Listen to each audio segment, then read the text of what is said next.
Hello, it's Adam from the Tudor Chest here. As part of my work as a full-time historian, I am the co-director of Simply Tudor Tours, a historic tour company which I run alongside my colleague Dr. Sarah Morris, known to many of you as the Tudor Travel Guide. We have just one space remaining for our first 2025 tour, titled Anne and Elizabeth, Mother, Daughter, Traitors, Queens. This incredible 8-day-long experience will take in many of the most significant historic sites in England, from Hampton Court Palace to Hatfield House, the Tower of London, and a 2-night stay in Hever Castle, featuring historians including Professor Simon Thurley CBE, Dr. Elizabeth Norton, and Illyri Lynn. As I say, we're down to just one spot remaining, so if this is something that you'd be interested in joining, then head over to our website, simplytudortours.com, to snag that final spot.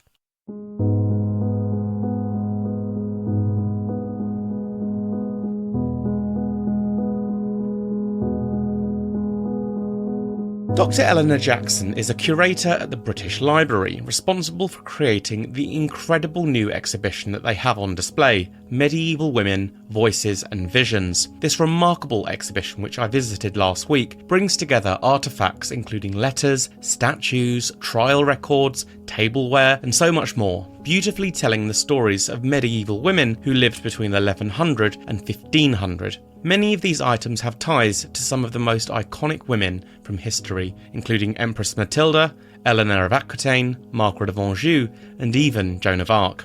Equally, there are tales of your everyday medieval woman, which tell some incredible stories and shine a light on a whole generation of women who may otherwise have been left unheard. From a girl who broke a rib whilst ice skating, to a court case against a 14th century sex worker who, though born male, lived, identified and worked as a woman. So join me as we journey back through 400 years of medieval history brought together in this remarkable exhibition.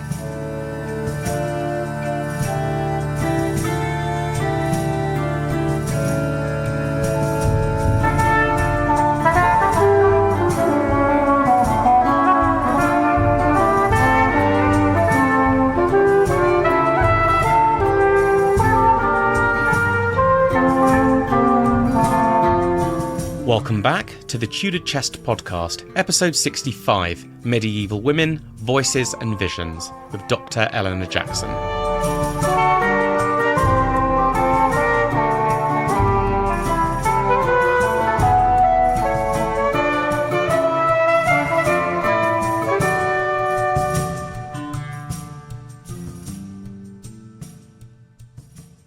Welcome to the Tudor Chest podcast, Dr. Eleanor Jackson. How are you?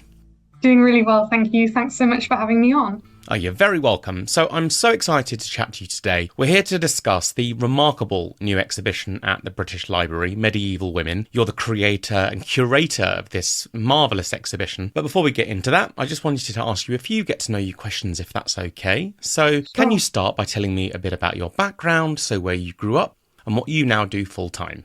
Yeah, so I come from Scarborough in North Yorkshire originally. And I've loved history and art ever since I was very small. And I studied history of art for my undergrad, and then I studied a master's and a PhD focusing on medieval manuscripts.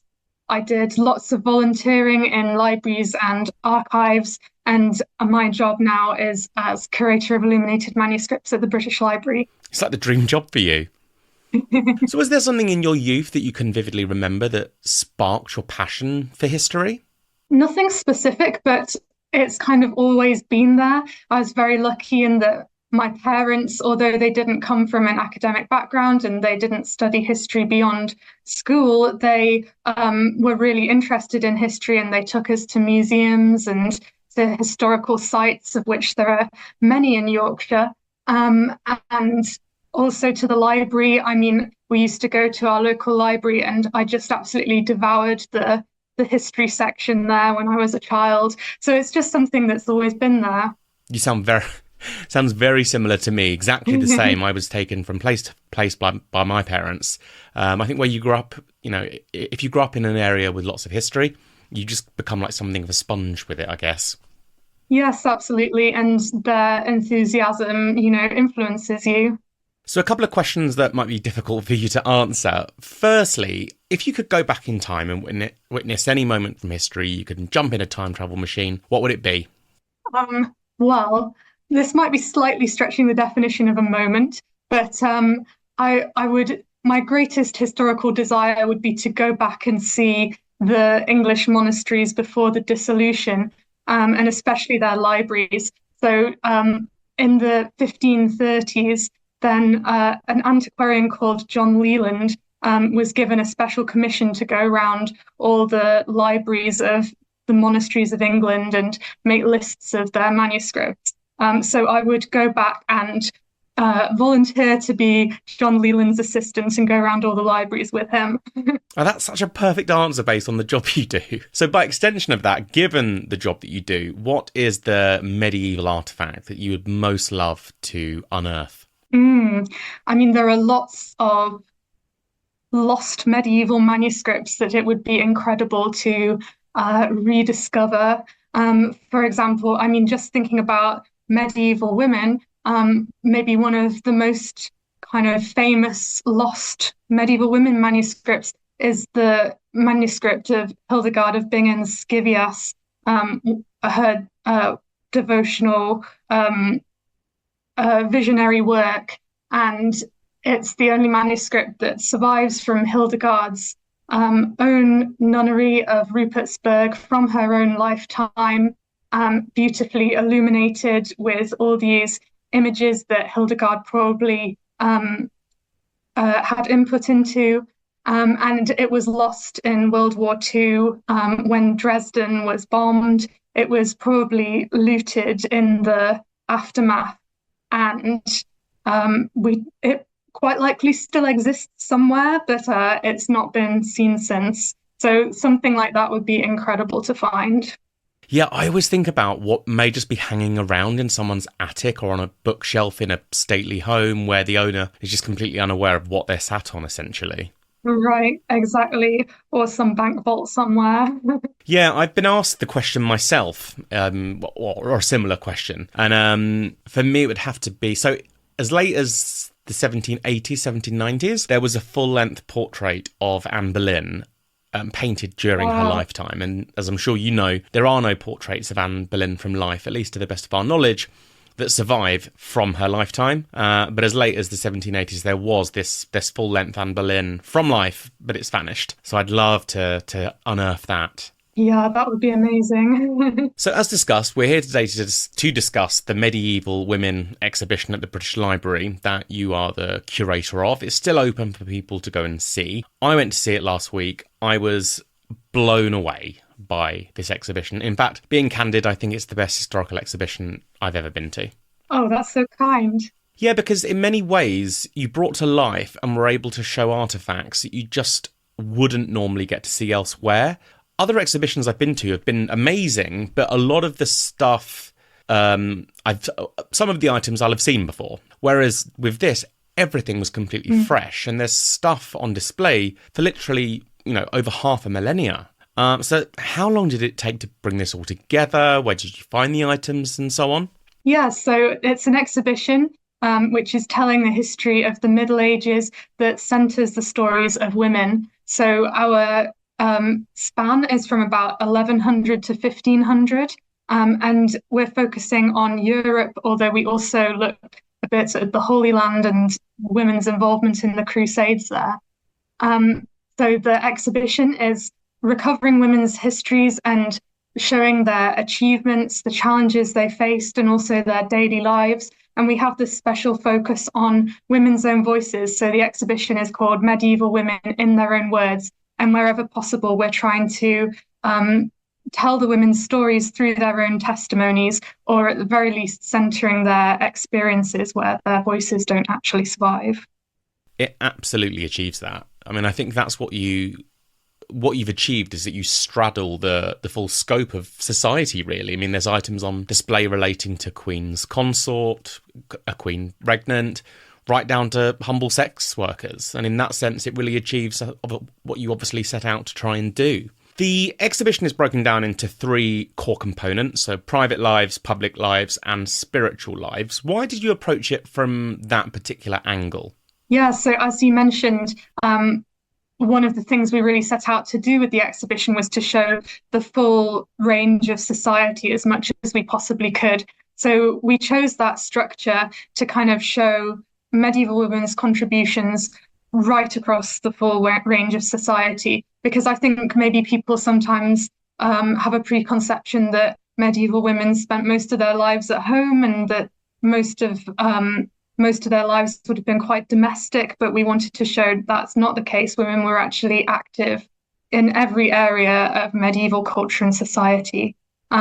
It's also a slight nod to Christine de Pizan's Book of the Queen, and which is this. So she was the first professional woman author in Europe. She's an incredibly important and interesting medieval woman, and she's also known as being a sort of proto-feminist figure who wrote these texts in which she defends women and makes a case for their intellectual and moral equality with men. And we have a very important manuscript of Christine's collected works called the Book of the Queen, which was produced under Christine's personal supervision for presentation to Queen Isabeau of Bavaria, Queen of France. And in one of Christine's most important texts, the Book of the City of Ladies, which we have the book open to the beginning of that text, she actually does a similar thing. So she defends women's virtue by giving examples of women from history and mythology who are particularly outstanding examples of women's achievement. And she actually divides her book in a very similar way into examples of women who excelled in politics or in intellectual endeavors, and into women who were kind of very virtuous in their domestic lives, and into women who were particularly devout spiritual figures. So in a way, it's a slight nod to the way that Christine divides her book as well. So one of the first things that you see as you walk into the exhibition, you come face to face with a statue of Eleanor of Castile, the wife and queen of King Edward I. The statue is a replica of one of the Eleanor crosses, I believe. So for those who may not know what these statues were, what were the Eleanor crosses? Can you explain that for us? Yes, so Eleanor of Castile, as you say, she was Queen of England as the wife of Edward I, and they had a very loving relationship. Even though it was an arranged diplomatic marriage, it was a very successful one. And when Eleanor died in 1290, then they were away together in Lincolnshire, and when she died, then her body was brought back to Westminster. And every location that the body rested en route back to Westminster, Edward had a cross erected in her honor. And saying their crosses is slightly misleading. They're actually these big sculptural towers almost with a little cross on top, and statues all over them, including lots of statues of Eleanor. And most of them have been destroyed over the years. I believe there's 3 still in existence, of which one of them is the Waltham Cross, and the statues from that were removed and are now in the Victoria and Albert Museum. And we have a replica of one of those in the exhibition because we wanted visitors, when they entered the exhibition, to come face to face with a medieval woman and to kind of feel like they were meeting her in person. And these statues of Eleanor of Castile, they're big, they're life-size or larger than life-size, and they have a huge amount of presence. So we wanted visitors to encounter that. Yeah, and she's such a fascinating character because Edward I was notorious for his temper. He wasn't a particularly nice man, but his weakness was absolutely his wife. He adored her, and this is a man who's pretty much horrible to everybody else. Yeah, the medieval queens, they had a very sort of delicate role to play. They kind of influencing their husband and kind of pulling political strings to kind of shape the course of politics. In the section exploring the medieval approach to women's bodies and health, you have a remarkable German book on display from 1495. In English, it's called The Knight of the Tower. What I was quite shocked to see is that one of the woodcuts is quite graphic in nature, and I'm sure you know what I'm referring to. So can you talk to me about this book and what is the moralising tale that it's trying to convey? Yeah, so the Book of the Knight of the Tower was this educational, instructional text for girls, and it was very popular throughout medieval Europe. It was originally written in French by Geoffrey de la Tour-Landry in 1372, but it was translated into various different languages, including English, German, and Dutch, and it's the German copy that we have on display in the exhibition. And so this is really a conduct book. So it's aimed at girls, and the idea is to teach them good morals and good behavior. And it does so through telling these little exemplary stories or cautionary tales. And the one that we have on display in the exhibition, it tells the story of a young lady who takes too long getting ready. She spends too much time, with her dress and her hair and her makeup, and she keeps people waiting at church. So as a result, she is punished for that. One day, while she's getting ready in the mirror, the devil appears, and instead of seeing her reflection in the mirror, she sees the rear end of the devil as this horrible sight, and she's so distressed by this that she loses her mind temporarily, but she gets better in the end. But it's this kind of cautionary tale about why it's important not to take too much care over your appearance, which just I really liked it because I thought it illustrated this kind of contradiction that still exists today in the way that women and girls are kind of told, on the one hand, you have to meet all these beauty ideals, but on the other hand, if you try too hard, then you get criticized for that as well. So I thought it was a really kind of fun, but also quite powerful example. Yeah, I mean, it's abundantly clear what the devil figure is doing. I mean, he's literally parting his bum cheeks. It's quite graphic, really, for something that's, over 500 years old. But what I've found fascinating about it, to your point, is that we are talking about something which is over 500 years old, but this tells us that even 500 years ago, women, particularly young women, were still having those moments of vanity and looking in the mirror, wanting to be beautiful. So it's an oddly relatable thing with modern society. I think naively we sometimes think that, people who lived 500 years ago wouldn't have felt that way, but based on this book, they clearly did. Absolutely. And I think there's this perception as well, which comes absolutely from films and TV, that in the Middle Ages, people didn't really look after their appearance that much. People didn't wash very often, it's kind of a cliche, whenever you have a film about the Middle Ages, everyone looks kind of grimy, but it's not the case at all, that fashion and beauty was hugely important back then. Yeah, and that comes up massively in the next part of the exhibition, which I wanted to discuss, which is that you have some books on display which date all the way back to the 12th and 13th century. So we're talking about hundreds and hundreds of years ago, and these books provide instruction on creating makeup and perfume.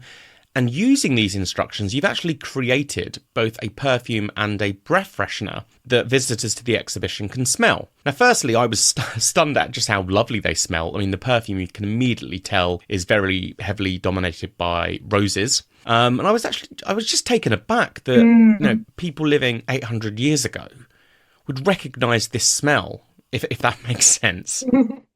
Yeah, this was something that's new to the British Library. We've never done a scent interactive in an exhibition before, but we were really trying to think of new ways that we could interpret some of these things, because, there's a great range of items in the exhibition, including beautiful illuminated manuscripts and three-dimensional objects, but there are also quite a lot of textual manuscripts which have really incredible stories inside them, but to look at them, they're quite difficult to interpret because they're written in languages that most people don't understand and in scripts that most people can't read. And so it's kind of a challenge to think, how do you take those stories off the page and make them accessible to people? And so yeah, exactly. So scent was one of the ways we came up with doing that. And so we worked with a scent designer called Tasha Marks, and she was able to create these scents based on the manuscripts. So in this example that you talked about, it's a cosmetic recipe collection from 12th century Italy, which gives all kinds of different recipes for all kinds of products, from perfumes to shampoos, face creams, all kinds of hygiene products. And we thought that it would be one that would be really good to interpret with smell, because a lot of them are highly fragranced. And we also wanted to draw out this point about how, in the Middle Ages, people were actually very concerned about their beauty and hygiene. So yes, Tasha recreated two of these recipes, the scents of these two of these recipes from the manuscript. And there was a hair perfume and there was a breath freshener, and they're both lovely. And one of the things that really strikes me about the breath freshener is the fact that the flavors, they're actually musk and laurel, which they smell quite nice, but they're not at all what you'd expect from a breath freshener. Because, nowadays, right, nowadays you think of breath freshener as being minty, whereas this is quite a different sort of fragrance. But of course, all of these things are culturally learned. Like, we think that breath freshener should be minty because that's how they usually are. Whereas in a different culture, why not musky? Yeah. When I went to smell it, I thought, oh, this is going to be minty, but it's not. It was herby and it had sort of like a pine quality to it. So another story that I found really fascinating is Lidwina of Skedum, who in 1395 broke a rib whilst ice skating. So firstly, who knew ice skating was a thing nearly 630 years ago? But secondly, can you describe what actually happened to Lidwina after and what she became the patron saint of? Because I found that hysterical. Yeah, so Lidwina was the patron saint, or still is the patron saint of the unlikely combination of chronic pain and ice skating. So, so this happened because so she came from the Netherlands, from the town of Schiedam, and when she was a teenager, she was out ice skating with her friends, and she fell and had a terrible accident, and she broke a rib, and it developed into an abscess, and this turned out to be the beginning of a life of debilitating health conditions, and she was actually bedbound for much of her life. But she became, on the back of this, she became a holy woman. She had spiritual visions. She had healing powers. People came to her for advice, and she actually became a really quite influential person who was kind of the center of a local cult. And when she died, she was venerated as a saint, and it's testament to her popularity that a whole series of accounts of her life were written in the years following her death. And what we have in the exhibition is one of these. It's an account by the monk Johannes Brugman, and it's a printed copy with woodcut illustrations, including the one on display shows Lidwina's ice skating accident, which is thought to be the earliest depiction of ice skating from the Netherlands. But she's a fascinating character in many ways, and especially in terms of attitudes to disability in the Middle Ages, because you get the sense that it's actually, the physical disabilities that she suffer actually open the way for her to become to gain these spiritual abilities, and they almost elevate her, and people treat her as being someone who's really special and spiritually gifted, not in spite of her disabilities, but because of them. Um, so it gives you this really interesting window into how medieval people saw the relationship between disability and spirituality.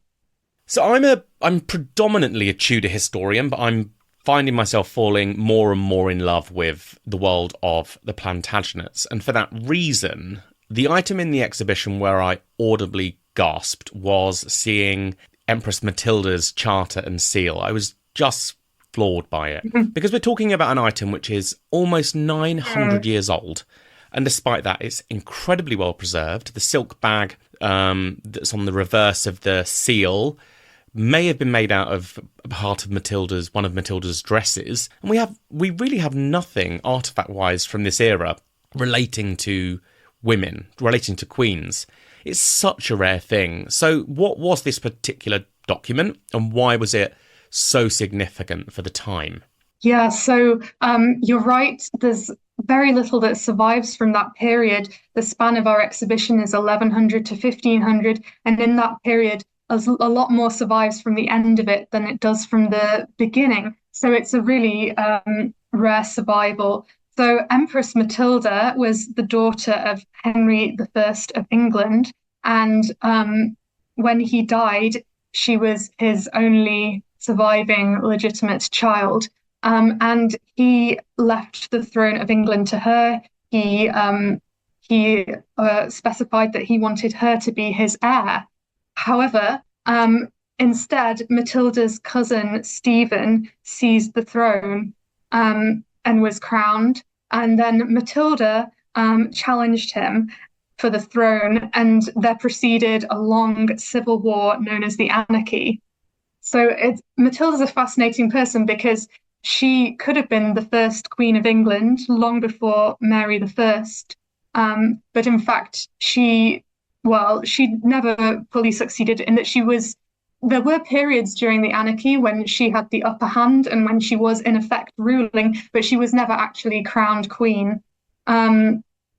This particular charter that we have in the exhibition is one in which Matilda is refounding Audsley Abbey.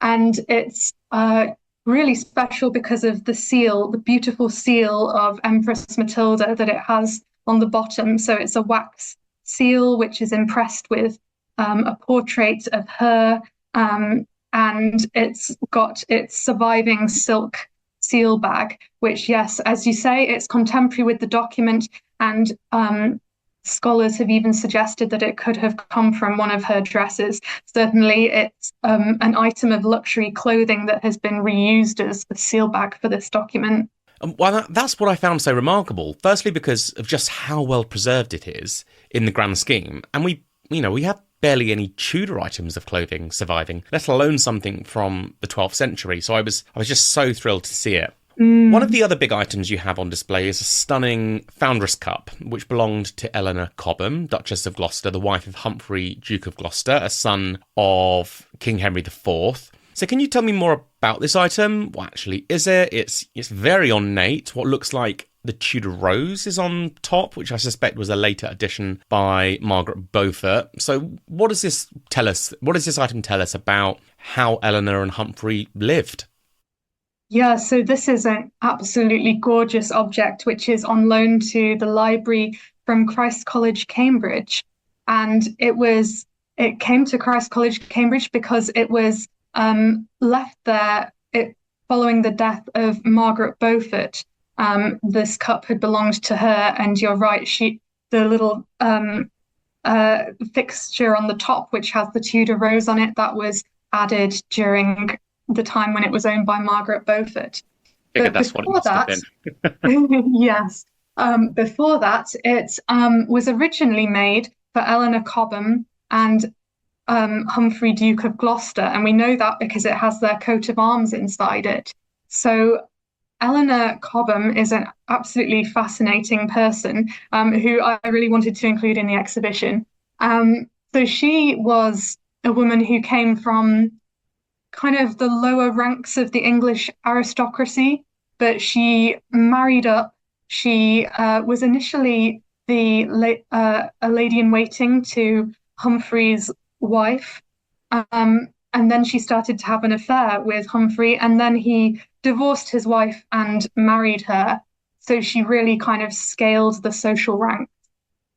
But she was incredibly unpopular, and lots of political enemies of Duke Humphrey kind of schemed to bring down his political career by plotting against her. So she was actually accused of witchcraft, of using witchcraft to plot the death of the king. And she was implicated along with several male scholars, as well as a woman called Marjorie Jourdemain, the Witch of Eye, who was this kind of healer.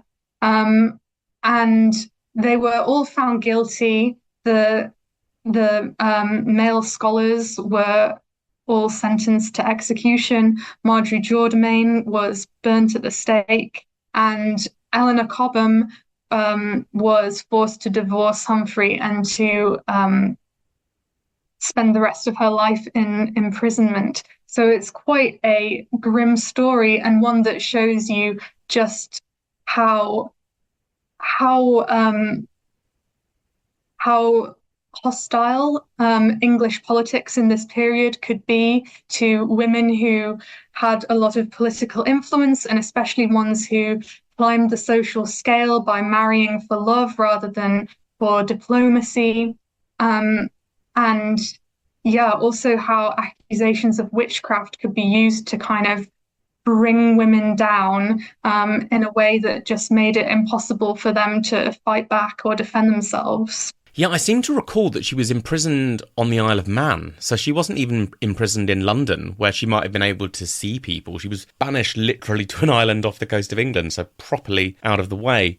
You have a couple of items in the exhibition with very close ties to Margaret of Anjou, which I was really excited to see because I find her such a fascinating character. This includes the Talbot Shrewsbury book, which includes probably the most detailed portrait that we have of Margaret, even though it's quite rudimentary. It's kind of the best that we have to work with. But there's also something else in the exhibition, a skull belonging to an animal that you wouldn't expect to find in 15th century London. What am I talking about here?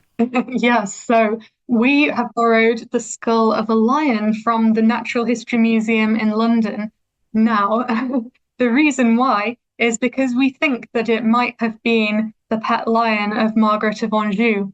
So when Margaret was betrothed to Henry VI of England in 1445, she travelled from France to England in a big household procession with a lot of pomp and ceremony, cost an enormous amount of money.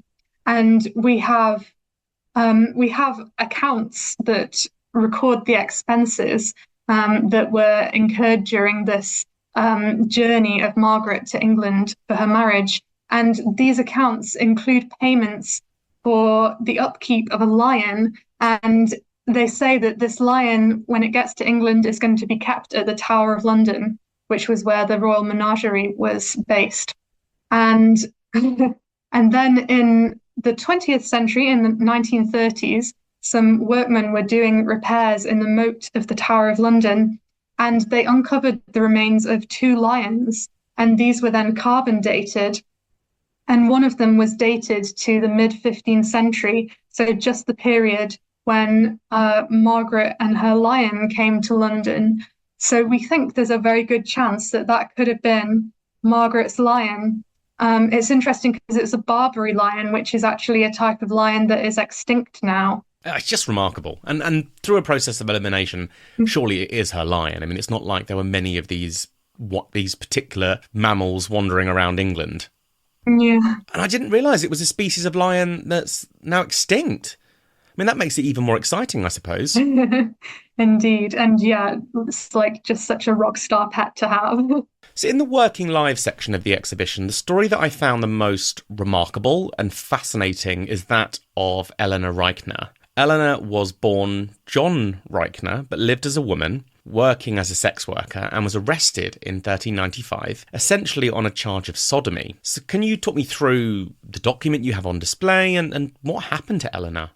Yeah, so in the exhibition, as I said, we have this focus on women's own words, but certain women's words are much more likely to survive than others. And so this testimony of Eleanor Reichner is a very rare survival in several ways, partly due to the fact that Eleanor Reichner is a sex worker who comes from a very marginal place in society, and also for her unusual gender identity.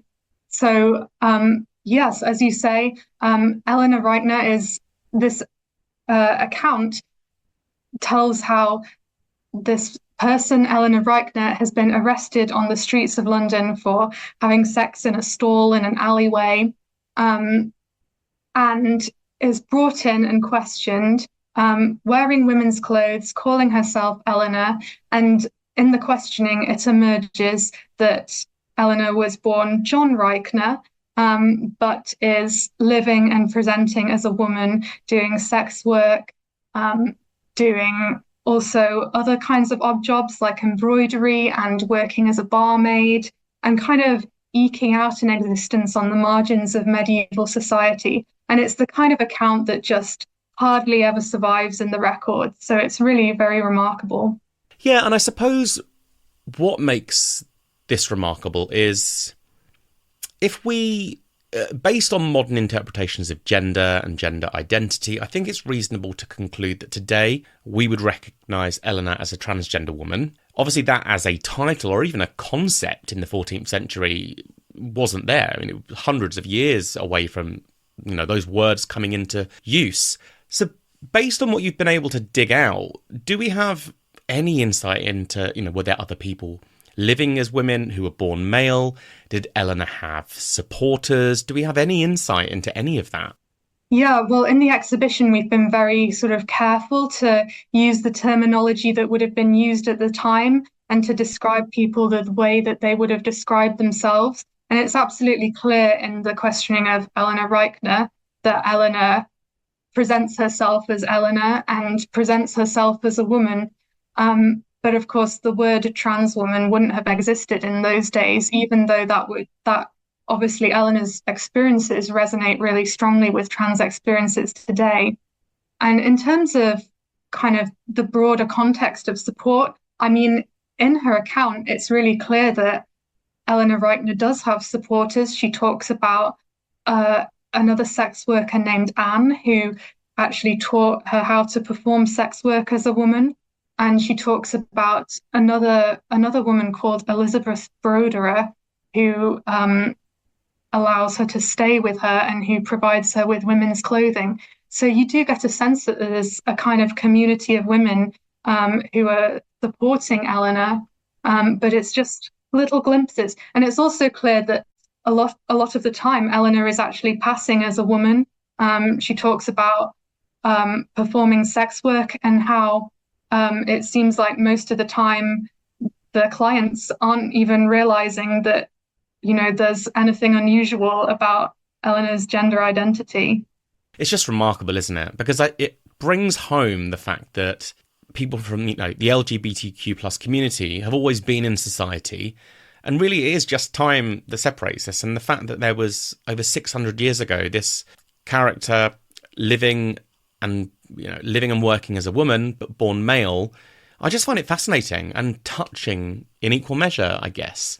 At the other end of the working spectrum, there's the story of Lucretia of Winchester. Again, I'm hoping I have said that right, who sounds like... Lucretia. Lucretia of Winchester. She sounds like a total boss. What was her story? So Lucretia of Winchester was probably the most successful businesswoman in England in the 13th century. So she was a Jewish woman, and her business was mostly finances. So she was a moneylender. She had 2 husbands and a number of children, and she was working throughout her marriages, and then especially as a wealthy and powerful widow. She was very prominent in her own time, but she was ultimately the victim of anti-Semitic violence. She was murdered in her own home along with her Christian maid, who was called Alice, and her killers were never brought to justice. And in fact, it seems like there was a kind of a cover-up that was sort of enabled by the town council of Winchester to basically ensure that her killers were never brought to justice, despite the repeated attempts of her sons who thought they knew who had done it. So do we think that ultimately came down to the fact that she was both Jewish and a woman? Yes, I think so. I mean, it was a time when anti-Semitic sentiment was very strong in England. The Jews would be expelled from England at the end of the 13th century. So it was. Yeah, I was about to ask, how close was it to the expulsion? Yeah, a few decades. So it was a really, really difficult time. I think for many visitors to the exhibition that the centrepiece of the spiritual lives part will be the items relating to Joan of Arc, given the significance of Joan's story, how famous she is. So can you discuss these items that you have, and what is it about them that makes them so important? So Joan of Arc was this incredible figure. So she was came from a French peasant family during the 100 Years' War between France and England. And she, from a young age, experienced spiritual visions, and in which she was told by saints and angels that she should defend France against the English and help the Dauphin Charles become the King of France. And so she heeded these spiritual calls, and she went to the Dauphin Charles and presented herself to him and said, I'm coming to lead the French armies to victory. And they were desperate for some kind of help because the war was not going well for them. So they accepted, and she went with the French army into battle at the Siege of Orleans and inspired a spectacular victory. And she then continued as a military commander for the French army for some time before she was then captured by the English and the Burgundians, who tried her for heresy. She was found guilty and she was burnt at the stake ultimately. And in the exhibition, we have various items related to her, including a copy of the trial at which she was sentenced for heresy, a copy of the posthumous retrial that took place some years after her death, when Charles decided that he wanted to rehabilitate her memory and make her into a kind of national hero. So they had a retrial in which they said, actually, she's not a heretic.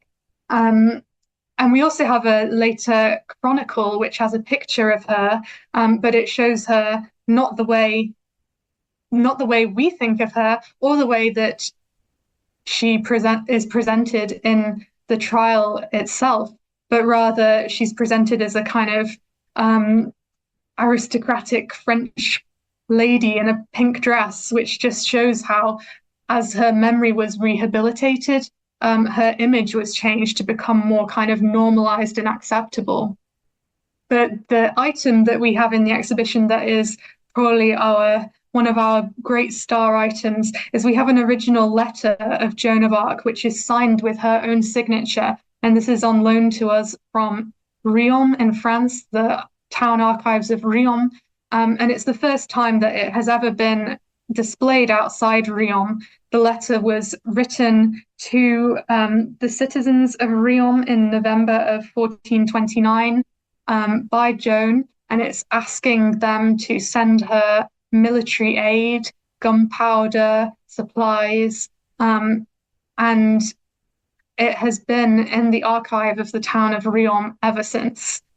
So we're really honoured to be able to borrow it, and it's one of only three surviving examples of Joan's signature. So it's a really kind of powerful connection to her. Well, I think also what this tells us is that she wasn't called Joan.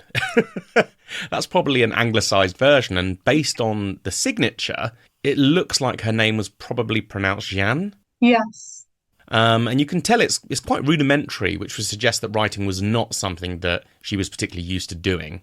Yes, so Joan, as I said, she came from a peasant background, so she wasn't taught to read and write, but she did learn to sign her own signature. And the writing, you can see it's not by someone who's very familiar with writing. You know, it's a bit sort of shaky, the letters are a bit uneven and wobbly. So yeah, you can tell that it's the signature of someone who's really trying to write, but who isn't fully confident at it. So there's a kind of poignance in that as well.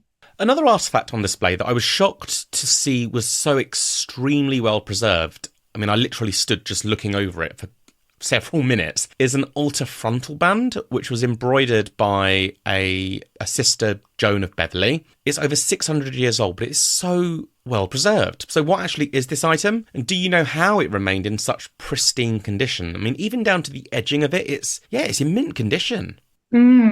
So the item you're talking about is a loan from the V&A, and it is a beautiful work of embroidery, English embroidery, so that was called Opus Anglicanum. And it's the only work of medieval English embroidery that was signed by its maker. On the back, it has embroidered in it the words that I was made by Joan of Beverley, a nun.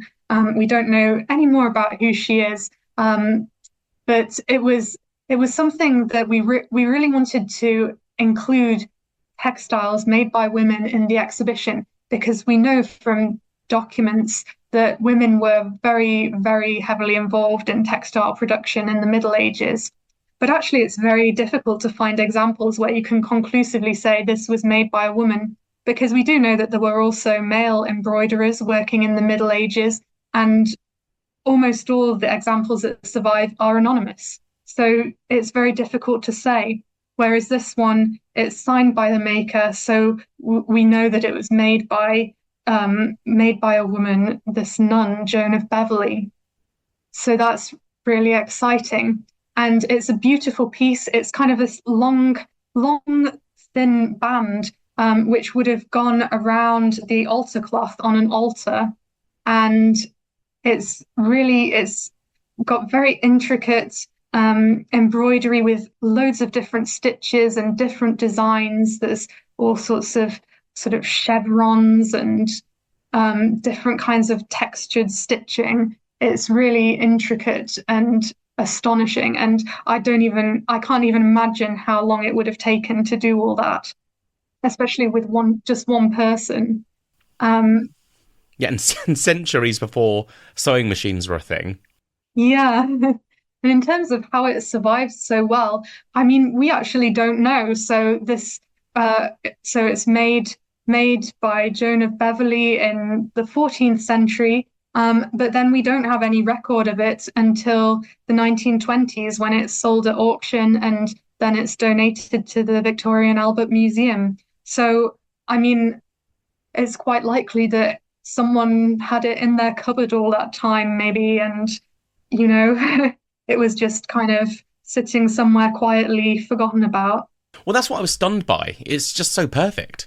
So my final question is around the Battle Hall readable that you have on display from Dartford Priory. This dates back to 1410, and it's still a beautiful item, but was sadly and quite literally defaced during the English Reformation. So what's the story behind this item? Yeah, so this is a loan that we have from Leeds Castle in Kent. It's a big, beautiful painting that would have hung behind an altar in Dartford Priory, which was the only Dominican nunnery in medieval England. And we think it comes from Dartford because of the selection of saints on display. It has Saint Dominic and also Catherine of Siena, who are both really important Dominican saints. And the majority of the saints on it are also women, which suggests that it probably comes from a women's community. And so by a process of selection, we think it comes from Dartford Priory. And this is really unusual because very little survives from English nunneries, especially in terms of artworks. So much was destroyed from the dissolution, and the nunneries were actually hit much more destructively than even the monasteries. So this is a really, really rare survival, and it's a beautiful thing. And it was preserved at Battle Hall, which is a manor house on the estate of Leeds Castle, and it's now kept at Leeds Castle. But yes, as you say, one of the really striking things about it is that it was defaced. We think probably around the time of the dissolution and the Reformation, the faces of the saints have been scratched out. And they've actually also been marked with these kinds of concentric circles, which are almost like amuletic marks to kind of counter the possible power of the saints. So it's really quite striking how this object has been targeted. Yeah, it's weird. It made me, one wonders, why didn't they just destroy the whole thing? Because this item is pretty much intact, apart from the faces, which have just been literally hacked off. Yeah, I think one suggestion is that it has been reused as a table at some point, because it's a big wooden flat surface, and some of the graffiti seems like it's kind of schoolboy graffiti. There's some suggestion that maybe it was reused as a kind of table in a schoolroom. Yeah, I was going to ask you, if you were to see it from the back, would you be able to see the faces? But of course you wouldn't, because it's a solid piece of wood, right? Right, it's opaque. Well, thank you so much for coming on to discuss the exhibition with me today. As I said at the start, I absolutely loved this exhibition. I thought it was just a total triumph. So how long is it running till? How long have people got to go and see it? So the exhibition is on at the British Library until the 2nd of March 2025. You can find more information about it on the British Library's website, bl.uk. And you should also check out the Medieval Manuscripts blog on the British Library website, where we're posting all kinds of information about the exhibition as well. And for those overseas who won't be able to make it, there is a beautiful book that can be bought online, I believe. Yes, indeed. So it's called Medieval Women, Voices and Visions, and it's available from the British Library's online shop. Amazing. Well, thank you again so much for coming on to chat, and hopefully we'll speak soon. Great. Thanks so much for having me on. It's been a pleasure to talk to you. That brings us to the end of this week's episode of the Tudor Chess Podcast. My thanks again to Dr. Eleanor Jackson for coming onto the show to share the stories of these incredible medieval women. In next week's show, I will be chatting to historian and author Wendy Dunn all about Catherine Carey, the daughter of Mary Boleyn, and who may very well have been an illegitimate daughter of King Henry VIII. Join me next Thursday to hear all about this fascinating and often overlooked figure. Thank you again for listening to the Tudor Chess Podcast, and see you next week.